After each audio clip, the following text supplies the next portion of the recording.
ഇന്നത്തെ നോമ്പിൻ്റെ അതിഥിയായിട്ട് നമുക്ക് ഉഴുന്നുവടേനെ ക്ഷണിക്കാം. അപ്പം ക്ഷണിച്ചാൽ വരത്തില്ല, നമ്മൾ തന്നെ ഉണ്ടാക്കണം. സോ ഇന്ന് വെളിയിൽ കുറേ നാൾ കൂടി ഒരു ചെറിയ പൊടിമഴയൊക്കെ പെയ്യുന്നുണ്ട് കേട്ടോ. 3 മണിക്കൂർ സോക്ക് ചെയ്ത് ഉഴുന്ന അവിടെ ഇരിക്കുന്നത്. സോ അതിൻ്റെ അകത്തോട്ട് ചോറ് ആഡ് ചെയ്ത് മിക്സ് ചെയ്ത് ഉപ്പും കൂടി ഇട്ടിട്ട് മിക്സിയിട്ട് ഗ്രൈൻഡ് ചെയ്തെടുത്താണ് അതെ. ആ ഗ്രൈൻഡ് ചെയ്ത ഉടനെ നമ്മൾ അരിപ്പൊടി ഇടണം. അരിപ്പൊടി ഇടുന്നതിന് കുറച്ച് കാരണങ്ങളുണ്ട് കേട്ടോ.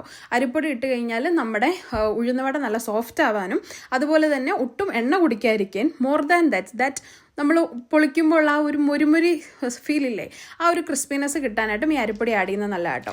സോ അതിനുശേഷം നമ്മൾ ആ ഒരു മിക്സിലേക്ക് പച്ചമുളക്, സവോള, ഇഞ്ചി ഒക്കെ ആഡ് ചെയ്തിട്ടുണ്ട്. അതുപോലെ തന്നെ കറിവേപ്പില അതിൽ ആഡ് ചെയ്തിട്ടുണ്ട്. അത് കറിവേപ്പില ആസ് യൂഷ്വൽ ആഡ് ചെയ്യുക. എന്നിട്ട് അതിൻ്റെ ലാസ്റ്റത്തെ ഒരു 2 താളം മാത്രം ജസ്റ്റ് ഒന്ന് പിച്ചി ഇടുക. അതാകുമ്പോൾ ഒരു നല്ലൊരു ഫ്ലേവർ കിട്ടാൻ ഹെൽപ്പ് ചെയ്യും. സോ അത് കഴിഞ്ഞ് നമ്മൾ ചൂടെണ്ണയിലേക്ക് ഇങ്ങനെ ഇപ്പോൾ ഈ വീഡിയോയിൽ കാണിച്ച പാടെയാണ് നമ്മൾ എടുത്ത ഒരു ഹോൾ ഇട്ടിട്ട് അങ്ങനെ ഇടുക. അങ്ങനെ ഇടുമ്പോൾ കറക്റ്റ് അത്യാവശ്യം ഒരു നല്ല ഷേപ്പായിട്ട് കിട്ടും കേട്ടോ.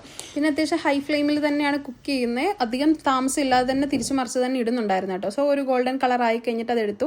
നല്ല ക്രിസ്പി ആയിട്ട് തന്നെ വന്നിട്ടുണ്ട് കേട്ടോ. അത് ഞാൻ നോമ്പ് തുറക്കുമ്പോൾ നിങ്ങളെ ഞാൻ കാണിച്ചു തരാം. അപ്പോൾ ഇതിന് ചട്നിയായിട്ട് നമ്മുടെ വീട്ടിൽ സ്ഥിര റെസിപ്പിയാണ്. മല്ലിയില, പച്ചമുളക്, അതുപോലെ തന്നെ തക്കാളി, പിന്നെ ഉപ്പ് ഇട്ടിട്ട് മിക്സ് ചെയ്ത് വെക്കുക. സോ അതാവട്ടെ. നമുക്ക് ആ സമയത്ത് നോമ്പ് തുറക്കാൻ സമയമായിട്ടുണ്ട്. ഡേറ്റ്സും കാര്യങ്ങളൊക്കെ എടുക്കാം. ആ ഒരു എടുക്കുന്ന സമയം കൊണ്ട് അവിടെ ചട്നി റെഡി ആയിട്ടുണ്ട്. ഉലുവാക്കഞ്ഞി കുടിക്കുമ്പോൾ നമ്മൾ ഈ സെയിം ചട്നി തന്നെ എടുക്കാറുണ്ട് കേട്ടോ. പിന്നെ അവിടെ ജ്യൂസ് ഉണ്ടാക്കിക്കൊണ്ടിരിക്കുകയാണ്. ഇന്ന് ഓറഞ്ച് ജ്യൂസാണ് ഉണ്ടാക്കുന്നത്. സോ ഓൾമോസ്റ്റ് എല്ലാ കാര്യങ്ങളും റെഡിയായി. ഇനിയാണ് കാത്തിരിപ്പ്. ഇതിപ്പോൾ ഓൾമോസ്റ്റ് എനിക്കൊന്നൊരു 10-15 മിനിറ്റ് നിന്ന് വന്നിട്ട് ബാങ്ക് വിളിച്ചു. അതൊരു വല്ലാത്തൊരു ഡ്യൂറേഷനാണ് ശരിക്കും പറഞ്ഞാൽ.